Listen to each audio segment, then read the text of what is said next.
How do you build more peace in your life? Stay tuned.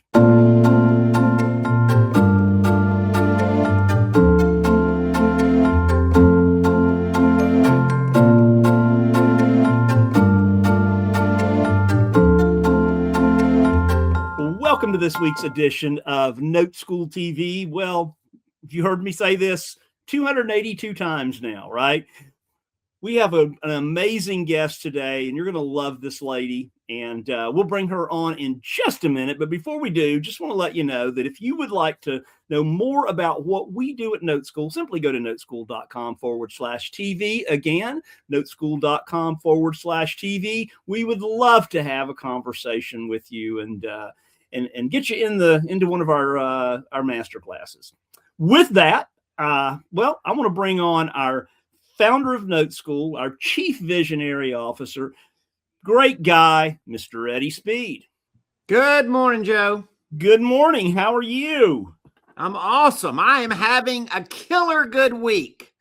It has been a good week already. This halfway through the week, and I'm having a killer good week. I'm very excited about some stuff that we see in the market. I'm good. Very good. Well, let's get our guest on, Eddie, and I'm going to jump off. You're going to introduce her. You guys have a great interview, and I'll see you on the back end. All right, my friend. Thank you. Perfect. Most people change because they're looking for something to give them a better path in their life. And I always appreciate the fact that it's not always easy to change, but it's the people who take action that get rewarded the most. Our guest today took action. She knew how to do other things in real estate, but let me tell you something. She was looking for a better way. And we're going to talk to her about what that path has looked like and now what it looks like on the other side. You guys welcome Miss Priscilla Gamble. Hello. Priscilla, how are you? Great. Good. Sun shining. It's a good day. It is a good day. It is a good day. All right, Priscilla, they kind of have an impression that you were a little involved in real estate before you got to us. And so what does that mean? What was your situation before you found NoteSchool? Kind of what were you doing related to real estate? And most specifically, I guess what wasn't working? Well, we know where this is headed, right? What wasn't working, but started in 2009. It's always a funny story. I had won a new high definition TV from a bank in a sweepstakes, a couple $1,000 TV at the time. And anyway, saw an ad for note foreclosure or for tax lien foreclosures. Anyway, started going to DFW REI because I lived in Fort Worth for about 32 years and taking my 4-year-old daughter and my 9-year-old son and packing them up and taking the portable DVD player and all that and just going Saturday after Saturday after Saturday after Saturday learning. And I knew I'd been successful at one point with them. It wasn't the job of mine to do that. But anyway, my son says at one point we're driving, he says, "Mom, what's a down payment?" And I said, "Well, let me tell you what a down payment is." So that led to about 15 years of fix and flips, bought some lots and flipped them, small, tiny mobile home park, and then held rentals for cash flow. Funny story about that Fort Worth group, REI, Real Estate Investor Group, right? Mm-hmm. It was run by my dear old friend, B.D. Atkins, right? B.D. Atkins, yes, ma'am. He was a wonderful guy, and we were friends for decades. And he has gone on to be with Jesus now, but he was a good soul and a good guy. And let me just tell you something. There was no bigger fan of NoteSchool ever than that guy. And but he was smart and could show people how to go do other things in real estate. And he would just he's very helpful and a go-giver to the market. So a little shout out to my old pal. But let's get down to it though. What was the biggest frustration? The confusion that you had about real estate investing at the time? I would choose, like you said to begin with, the frustration versus the confusion. It was just a lot. It was a lot to try to raise kids, to be a nurse, and a little bit of full time, and then some part time because I couldn't handle all of that, and managing all the doors, right, that we had accumulated. And even at one point tried a property manager for about a year, and he was calling me a micromanager because I was fussing that the grass was almost a foot tall in a couple of the yards. And, that's just, it was just a lot of work, just a lot of work. I always had tenants that, well, we screened them pretty well. I had a realtor usually because I was working as a nurse, and I couldn't say, be in the middle of something, go, yeah, it's a 322 with a such and such, Sure. 2,000 square feet.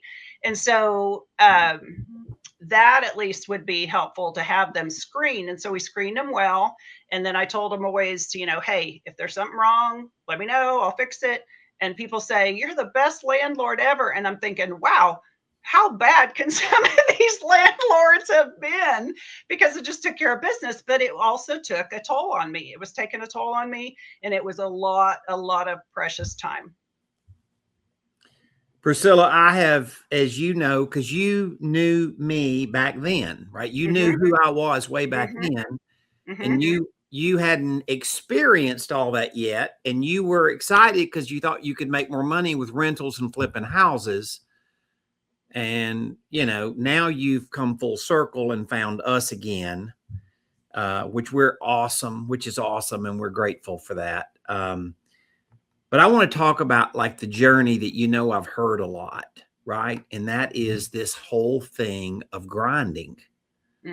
Grinding is real. Yes. There's a lot of grinding being a landlord. Yes. A lot of grinding flipping houses. And you don't look it, but you're tough, right? Because you've been a mom, and you've done all that, and you did all the right things. What I think happened, Priscilla, is being a landlord has always been a grind, but being a landlord in today's market where inflation has eaten up a significant amount of your profit just made it worse. Is that a truth? I am in Northwest Arkansas now to help. My mom passed away in December, but I've been here for several years to help them. Dad's 92, and being medical advocate and just, physical boots on the ground. Yeah. I have my personal home still in the Fort Worth area. And it's not technically my personal home anymore because I haven't lived there the last 3 of 5 years, but it's sentimental to me, right? I don't necessarily want to sell it just as a backup plan, but by golly, I am at a break even right now on it. And in fact, I just spent $1,500 to get the fence fixed that the contractor messed up on the first time, and do this and that. My cash flow is gone. So if anything else breaks for the next about 10 months, I'm in the hole. How's that feel? Terrible. And if it was a rental that I didn't care about anymore, then it would be this is sentimental. So it's, makes it probably that much worse because I don't know what I want to do. I'll wait for a little while. Sometimes being sentimental and economics aren't on the same page. I know. Believe me, I know. No, I mean, we hear it all the time, and we hear people telling these stories where it's a point of frustration. You know how much easier it is to own notes than be a landlord, right? Yes. Think about if some triggering event in your life would have triggered that quicker. It probably would have just given you more time to do more things that you wanted to do. Yes. Well, one of the things about moving here, and I'm in Arkansas, and environment is, it's home of Walmart and prices are through the roof. Land is super expensive now because of all the, I don't know, something like 40 people a day move into this area. And had I known about notes 3 years ago when I came here, rather than trying to reinvent, trying to look for properties, I mean, I went to the tax foreclosures, I did this, I did that, met lots of great people along the way, right? But I was trying to reinvent what I had done in Fort Worth. And it was, prices are through the roof. The margins were so skinny that you were scared to even buy something. I didn't know contractors here. It's just the same thing. So if several years ago I had taken this plunge, then yes, could have been different. By the way, just for the audience's clarification, this is the headquarters for Walmart. And now there's all these headquarters of like all these other companies. So this little, what used to be a rural community 30 years ago is turned into a mega business center, right? And yes. That's what you're talking about. Tyson Foods and JB Hunt are here also. So I want to go back though to like what it takes us. What did you see in notes that that started looking different to you? What is it looked a simpler path? What was it that tripped that? Well, I actually, I mean, from listening to you for what, 10, 15 years, just at different events, right? Learning about different exit strategies within my rentals, within whatever the product was I had at the time. That is why then I had a free and clear house. And then I had another one that I actually had bought via seller financing. And then I had a free and clear, I guess it's another third free and clear house. Sold that last one so then I could pay off the first two and turn around and owner finance them. And it was because of what you have taught over the years. It was because I was always trying to work towards that, right? But financially, you got to play it along and you got to work it along and you got to keep it going. And so that would have, I think, I know several of those. Well, and then move up here and the trying to manage properties that were 6 to 7 hours away. It all just kind of came together at that point where you knew that that was the right thing to do. We're tired just listening to it, Priscilla. Because we can totally relate to what you're saying. Whether you own rentals or you just have friends that own rentals, we can totally relate. What stood out to you when you looked at a transition to notes? Like when you first started really making the decision, I'm going to make a transition, what stood out to you? What made notes seem different?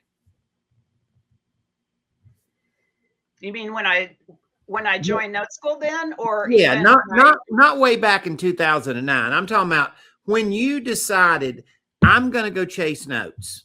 Like you kind of knew about it, but you never really acted on it. Now all of a sudden you're wanting to act on it. When you started through that thought process, I'm just curious, like what stood out to you? Like when you said, I'm going to do notes, like what was it that you said, that's an A gamer? What was it? A lot of it was because I was banging my head on the wall, trying to reestablish rental real estate here, or just continue the path that I knew, even to flip properties. And then you sit there and you go, why am I doing this when there is an alternative that is scalable and that I can probably do for the next 20 years of my life? So I can't continue to be, like you say, swinging a hammer, which I did plenty of, and did plenty of, the physical work along the way too. I don't want to do that anymore. And so this I know is scalable and I can do it for the next 20 years. So if I were interpreting what I think you just said, you said it was market timing. Yes. We're in a note cycle now, not a rental cycle. Yes. I mean, yes, rentals take 20 times the time that it takes to do notes, right? But what you said was you can't make rentals work right now the way you could. It used to be a no-brainer. I mean, literally, people say, "Oh, isn't that scary?" You're like, "No, it was a no-brainer." I mean, as long as you managed your project relatively well, you were going to make money when you sold it. Not so much anymore. It's very tight margins. From all the history you'd had in real estate, Mm-hmm. and then you first started pointing your gun towards, I'm going to chase notes. I'm going to do notes. What was it about notes that seemed so different to you? Easier. Time.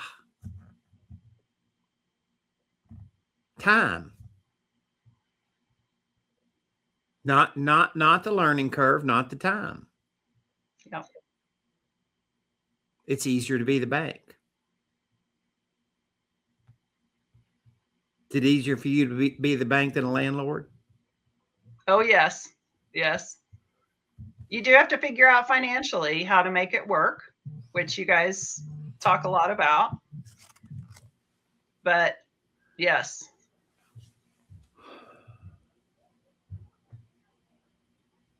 See, I love it because I think a lot of our audience, they may not have been doing real estate since 2009, right? Some of them may be just checking it out. But you're saying you'd already checked it out for a long time. You weren't a rookie. You just were having a hard time making it work. Forget how hard you had to work. But it's even if as smart as you were and seasoned as you were and as much diligence as you were willing to put into it, it still wasn't better than notes. Yeah. And I'm not trying to put words in your mouth. No, especially the last several years. You're dead on, 100% dead on. I'm going to go a little different direction with you. So what about notes made you think about money differently? I think that it has caused me to have a broader view of finance, of economics. I at times I regret that I became a nurse and didn't do something within business, right? But yet also to this day, I wouldn't be able to walk out tomorrow and go get a job. So that gives me a lot of security as far as, a job, right? So I've had to learn a lot of economics along the way. So I think that, and people who have been immersed in this, I have a mastermind that he used to do this in New York City, and he was this, and he's like this and that and yada yada, and I'm like, okay, can you repeat that? So it's just broadened my knowledge. It's broadened conversations that I have with people. People are like, you can do that? What do you mean? Tell me more. Tell me more. I mean, I get so many, tell me more. Can we have lunch? Can we have coffee? And explain this to me. And we do. So people ask me all the time that, and they say this, I had no idea I could go be the bank. Everybody knows the bank makes money. The bank makes money when they sleep. Priscilla, they made money last night when they went to sleep. By the way, on those notes you own, do you know that you made money last night while you slept? I was going to say that, but I didn't want to interrupt. That's pretty I know, funny. love it. All right. I know you have a heart for people. And this next part is not about you. It's about our audience. Okay. And I know you have a heart for people. You picked a profession that you went and got a nursing degree in. that said you have a heart for people, right? What do you say to people that are thinking about doing this and they're thinking it's too complicated? I'm like, I can't do this. Like, what would you say to them?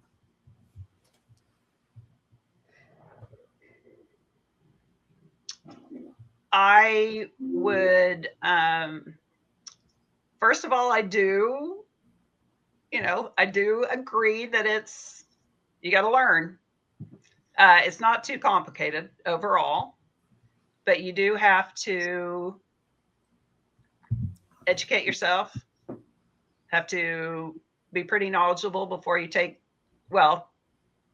just become that much more knowledgeable, but just with diligence and classes and questioning and not being afraid to just continue to take steps forward to continue to learn and maybe make some mistakes. I mean, I know I've said some wrong things to people when I've been talking to them, but they don't know the difference. So it's not, so it hasn't been so terrible. But then I learned later, I'm like, oh, I said the wrong thing, or I said something incorrect. And you're like, oh my gosh, but you learn and and like I said, they didn't know the difference. So it's like, but anyway, I think that would be my, people can do it. If you're motivated to do it, you can do it. It didn't take you very long to start having success.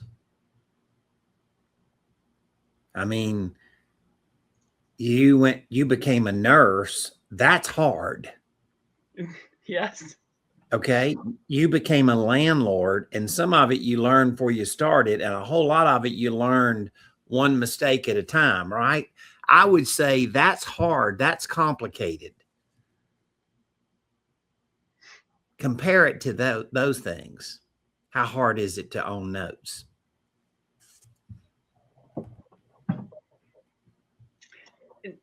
Easier.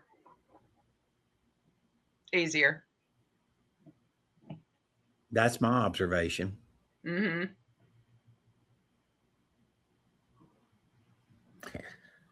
All right. So we already know you had 2 kids, right? Because you told us the stories about taking them to the real estate investment group on Saturdays, my old buddy BD. What motivates you? What is the thing that says I have to go grow wealth? Personally, as I, totally transparently concerned about my own financial future. I told you that at the 2-day that I went to. Mm-hmm. With the way the world is changing, I just financially, being concerned about the things that everybody's concerned about, right? But also, when I took my son to that class, when I invited him, I just told him, I said, Gabriel, if you learn this and learn this well, this can change the trajectory of your life. If you learn how to do notes and create notes or buy notes, whatever it is, if you become the bank, it can change your future. And he, I think he understood that. And I'm looking forward to having the next 20 years where I can continue to buy notes and not have to be out sweating like a whatever while I'm out doing whatever on a property and picking up cigarette butts out of the gravel or the cracks in the cement because they aren't supposed to throw their cigarettes down. You can't tell I'm a perfectionist, can you? Anyway, so I look forward to that. It's just a higher level game to me too. Not a game, bad word. Higher level, and more sophistication, I think, and just more potential. I said the word before to ratchet up what was the word I used? Well, I think what you're saying is you're doing what rich people do. When you say sophisticated, I think some people get a little bit scared. That means that they got to be crazy smart. I think we've dumbed it down. Note School has done a pretty decent job of dumbing it down, right? We just teach what rich people do. Exactly. Yeah. I guarantee you rich people aren't there picking up those cigarette butts. Right? Probably not. Priscilla, you're awesome. Thank you. You are a very you're enjoyable to listen to because you're just telling it like it is. And a lot of us been around a day or two. We know I've seen a lot of people in your situation. You're just good at describing the real world. You were awesome at this. Thank you. You're pretty awesome at notes too. And I'm hoping to be more awesome. So you are every day. Joe, bring us home, my friend. Yes, sir. Great job, Priscilla. And everything that Eddie said, definitely, right? Did a great job. Thank you. And, you know, again, we've heard this 1,000 times over the years. Everybody always tells us, man, I wish I'd have found this 5 years, 10 years, 15 years, 20 years ago. And guys, I heard Priscilla say, you just have to get started, right? And so with that, thank you, Priscilla. Thank you, Eddie. We will see all of you guys again next week, same place, same time, 11:05 Central Time on Wednesday with another amazing guest. Have a great rest of your week. NoteSchool.com/TV. Love to hear from you. Thanks.